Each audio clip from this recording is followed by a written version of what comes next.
오늘도 새벽 예배를 드리게 하시 하나님께 감사와 찬송과 영광을 올려드립니다. 우리 다 함께 사도신경으로 신앙 고백하신 후에 찬송가 357장을 부르신 후 스가랴서 2장의 말씀을 읽으신 다음 오늘 말씀을 듣도록 하겠습니다. 스가랴서에는 스가랴 선지자가 핫밤 사이에 본 8가지 환상이 1장 7절로부터 6장 8절에 기록되어 있습니다.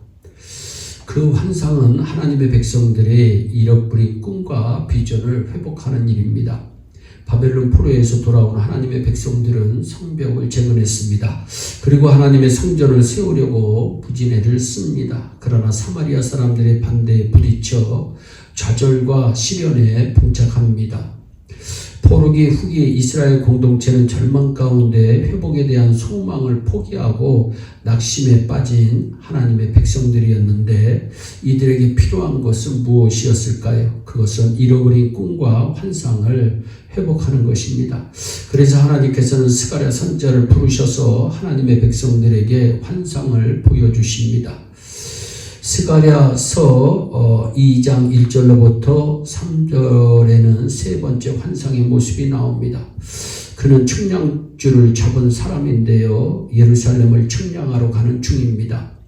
예루살렘을 측량하는 것은 예루살렘의 회복을 의미합니다. 예루살렘을 측량하고 목줄이 그어지면 예루살렘 성이 재건되기 시작합니다. 그러므로 예루살렘을 측량하는 것은 기쁜 일입니다. 그런데도 놀랍게도 측량하는 것을 만류하는데 그 이유가 4절과 5절에 나옵니다. 이르되 너는 달려가서 그 소년에게 말하여 이르기를 예루살렘은 그 가운데 사랑과 가축이 많음으로 성곽 없는 성읍이 될 것이라 하라. 여호와의 말씀에 내가 불로 둘러싼 성곽이 되며 그 가운데서 영광이 되리라. 예루살렘 성은 성곽 없는 성읍이 될 것이기에 측량할 필요가 없다는 것입니다. 성곽 없는 성읍은 히브리어로 프라자인데 사방이 트인 지역, 성벽과 문과 빗장이 없는 마을을 가리킵니다. 그래서 오늘날 프라자 하면 사방이 트인 광장, 넓은 시장을 의미합니다. 그런데 과연 이것이 그들에게 축복의 말씀일까요? 당시 모든 도시들은 거대한 성벽으로 둘러싸여 있었습니다.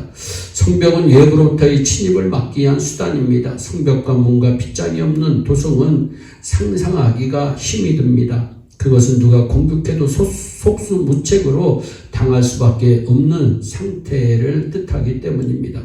왜 하나님께서는 예루살렘을 프라자로 세우시겠다고 약속하셨을까요? 그래 여기에는 놀라운 하나님의 계획이 있습니다. 예루살렘이 성벽이 없는 성읍이 될 것이라고 하는 약속은 눈에 보이는 성벽보다 훨씬 강력한 보호수단이 있다는 것을 전제하는데 5절에 나옵니다. 여호와의 말씀에 내가 불로 둘러싼 성곽이 되며 할렐루야 그 가운데서 영광이 되리라. 하나님께서 불로 둘러싼 성곽이 되어 주시겠다고 약속하신 것입니다. 이것은 이미 이스라엘 백성들이 경험한 일이잖아요. 모세가 약 200만 명의 백성들을 이끌고 광야의 길을 걸어갈 때 하나님은 낮에는 구름기둥으로 밤에는 불기둥으로 인도해 주십니다. 그들은 아무런 무기도 식량도 가지지 않았습니다. 안전한 성벽 안에 거하는 것도 아닙니다. 그저 낮에는 구름기둥을 따라 이동하고 밤에는 불기둥이 멈추는 곳에서 머뭅니다.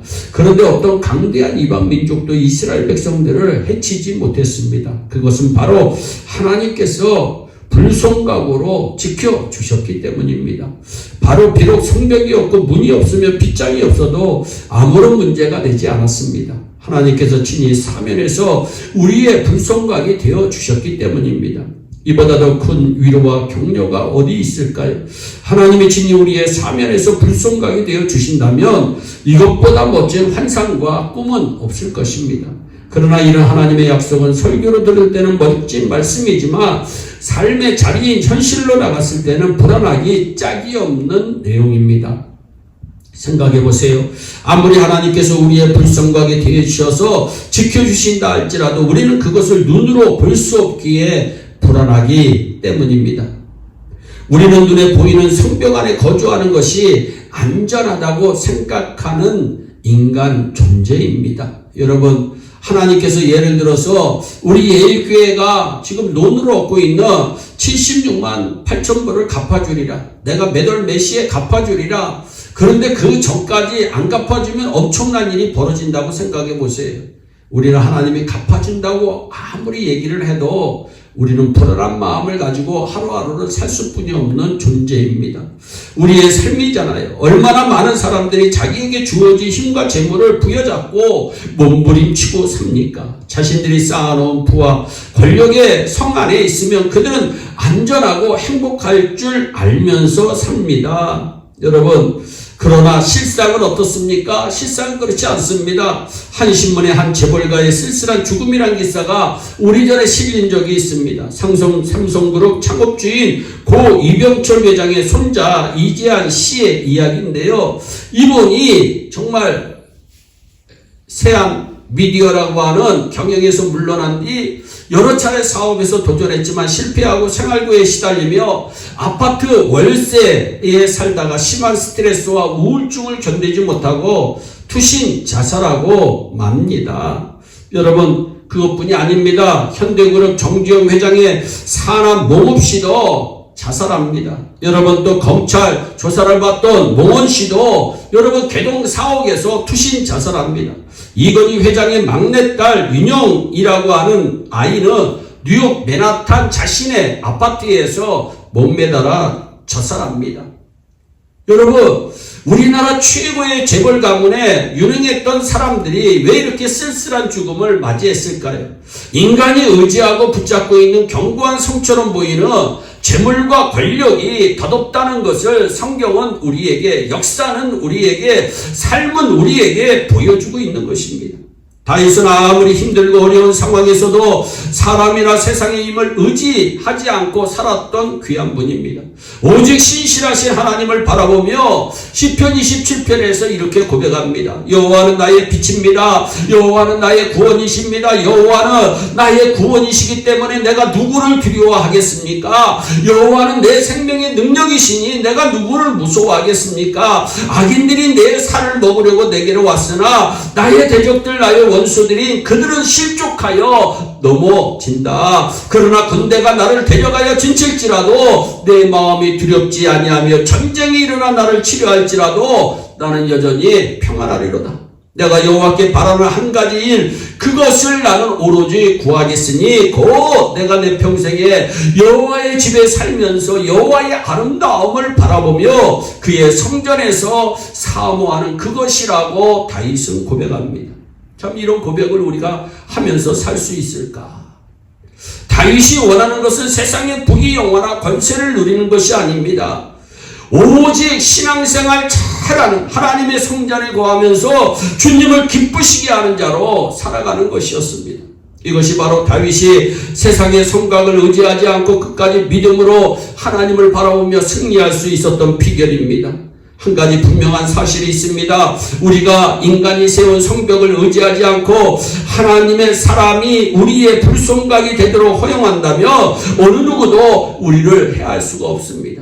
하나님이 지켜주시는 자 절대로 해함을 당하지 않습니다. 그 어떤 자들도 우리를 넘어뜨릴 수 없습니다. 이것을 가장 잘 깨달은 사람은 신약 성경의 사도 바울입니다. 로마서 8장에서 그는 이렇게 고백합니다. 만일 하나님이 우리를 위하시면 누가 우리를 대적하겠는가? 누가 우리를 그리스도의 사랑에서 끊겠는가? 환난이나 공고나 박해나 기근이나 적신이나 위험이나 칼이라. 그러나 이 모든 일에 우리를 사랑하시는 이로 말미암아 우리가 넉넉히 이기느니라. 아멘. 하나님의 사랑이 넘치는 불송각 안에서 주님의 보호와 능력 가운데 살아가는 우리 예일의 온 성도들이 되시기를 주 예수 그리스도의 이름으로 축원합니다. 기도하겠습니다.